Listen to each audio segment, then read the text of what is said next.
Get this.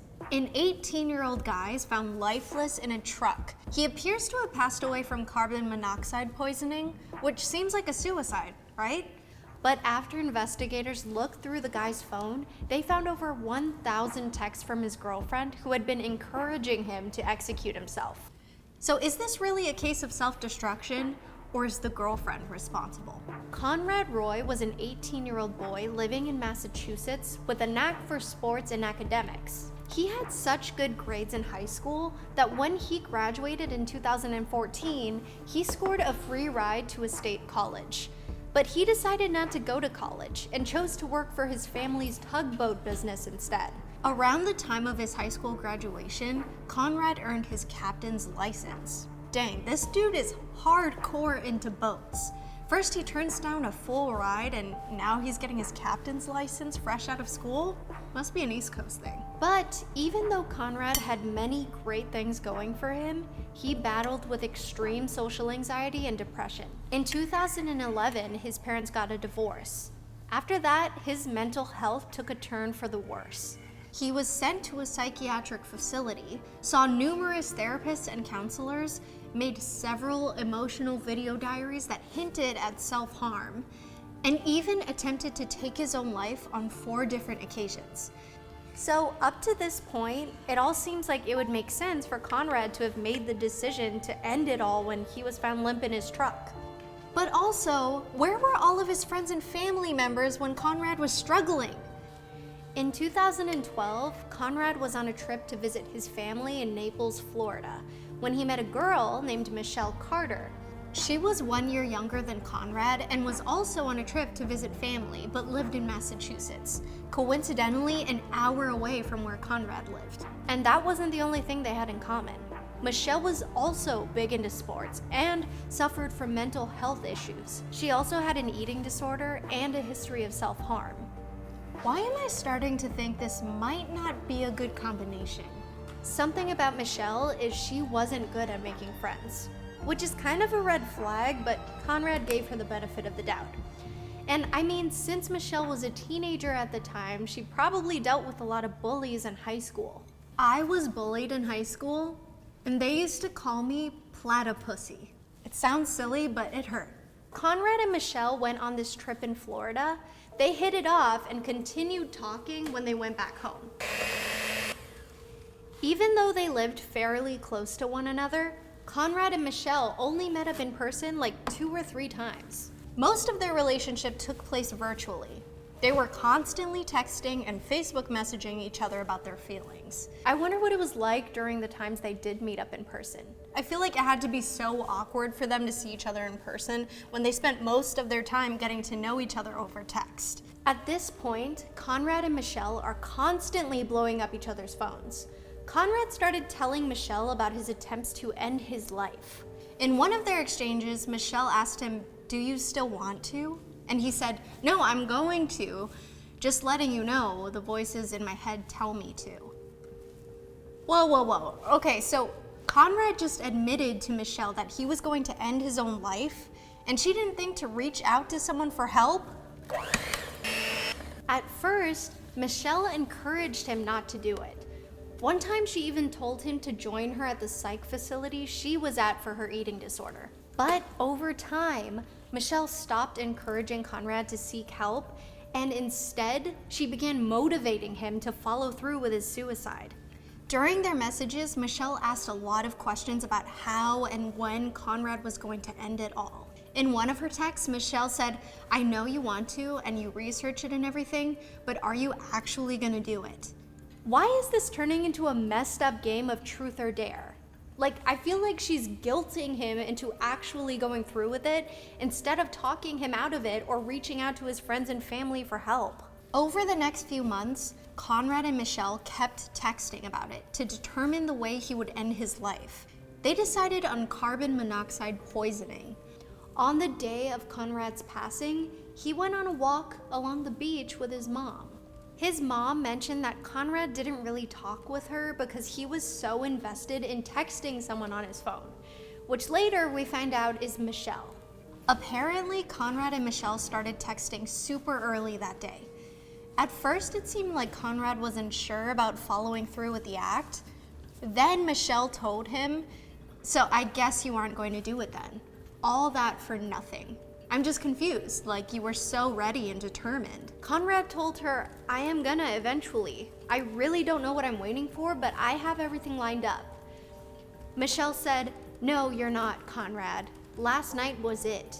You kept pushing it off and you say you'll do it, but you never do. It's always gonna be that way if you don't take action. You're just making it harder on yourself by pushing it off. You just have to do it." What is happening? It low-key sounds like she's encouraging him to like apply for a job or something. Not take his own life. This is so twisted. She's literally giving him a pep talk. Later that afternoon, Michelle tells Conrad to do it when he gets back from the beach. He tells her that he's worried about leaving his family behind, and she convinces him that his family knows he loves them. "Stay out of it, sis." At around 6 p.m., Conrad tells Michelle he is about to leave to go do it. She texts him, "Okay, you can do this." And at 6:25, he said, "Okay, I'm almost there." That was their last text. He told his mom he was going over to a friend's house and wouldn't be back until after dinner. He got in his truck and drove to a Kmart parking lot. At 6:28, he called Michelle and they talked on the phone for 47 minutes while his truck filled with gas fumes. During this time, Conrad apparently got out of the car, but Michelle was still on the phone with him and told him to get back inside. Clearly, Conrad didn't want to do it, and he was probably in such a skewed mental state to know that he didn't have to do everything Michelle asked. Ugh, why is this girl the worst? When Conrad didn't come home that night, his mom started to panic. She called the police, and they started searching for him. That next morning, Conrad was found deceased in his truck in the Kmart parking lot. Officials concluded that Conrad took his own life by attaching a hose to a portable generator, which filled his truck cab with carbon monoxide. Officers notified Conrad's parents, and they were heartbroken. Later, the family found notes that Conrad had left behind for them. There was also a letter for a girl named Michelle Carter. At this point, Michelle got in touch with Conrad's family and tried to comfort them. She begins texting, calling, and emailing them throughout their grieving process. Michelle even told them, "I am so sorry I didn't do enough to save him. I have never tried harder in my life to help fix someone." Really, sis? You must have a different definition of trying hard, because last time I checked, you told him to get back in the truck. Michelle showed up at Conrad's wake and funeral. She asked his mom if she could go through his room and take some of his belongings. She asked for some of his ashes. What is going on? Then Michelle took to Facebook and claimed to be an anti-suicide activist. She even started trying to organize a charity baseball tournament in honor of Conrad. But here's the really crazy part. After Conrad's big adios, Michelle kept texting his phone. She reportedly sent Conrad at least 80 texts after he was already gone. Okay, this girl is demented. Why is she so hung up on this boy if she's the reason he's gone? Investigators were about to close Conrad's case because it seemed pretty clear that his passing was self-inflicted. But before they did, one investigator decided to look through Conrad's phone. And good thing he did, because he uncovered all of the disturbing messages between Conrad and Michelle. Investigators were appalled by the conversations between Conrad and Michelle. They continued to investigate the teen's relationship and gathered enough evidence to indict Michelle for charges of involuntary manslaughter. In February 2015, months after the initial incident, Michelle appeared in court for her arraignment. The jury found enough to charge Michelle for wantonly and recklessly assisting the suicide. But it wasn't until 2017 when Michelle went to trial. Michelle's attorneys claimed that her texts were protected under the First Amendment and that they never resembled a threat worthy of a criminal charge. They also said Conrad had been contemplating taking his life before Michelle's involvement, so it wasn't her fault. Okay, she may not have physically carried out the act, but she definitely had a role in it. Like, how can these attorneys stand up there and defend this girl knowing about her text with Conrad? Well, the defense also claimed that the antidepressants Michelle was on inhibited her ability to think clearly. These lawyers are really trying everything they can. And I guess that's their job, but I'm not buying it. The prosecution believed that Michelle is just as responsible for Carter's passing as if she had been sitting in the truck with him. One of Michelle's friends had received questionable texts from Michelle about the incident. She ended up testifying in court where she read the messages out loud. In one of Michelle's texts to her friend, she said, "His death is my fault. Like, I could have stopped him. I was on the phone with him and he got out of the car because it was working and he got scared and I told him to get back in. I knew he would do it all over the next day and I couldn't have him live the way he was living anymore. I couldn't do it. I wouldn't let him do it." Girl, that is not your decision to make. And why are you telling all of your friends about it too? In 2017, Michelle was found guilty and was sentenced to a 2.5-year term. 15 months were to be spent in jail, and the rest of the balance was suspended in the agreement that Michelle would serve 5 years on probation. I feel like that's a pretty short sentence for the role she played in Carter's fatality, but it's also super tough to determine what is a good sentence, especially since all that happened over the phone. Michelle attempted to appeal her sentencing. Her attorneys argued that the texts presented in court were cherry-picked to make her look bad. They said Michelle sent Conrad plenty of texts encouraging him to get professional help that weren't brought forth. And Michelle did send Conrad a few texts in the beginning where she recommended for him to seek help, but in the months leading up to his passing, she wouldn't stop him about ending it all.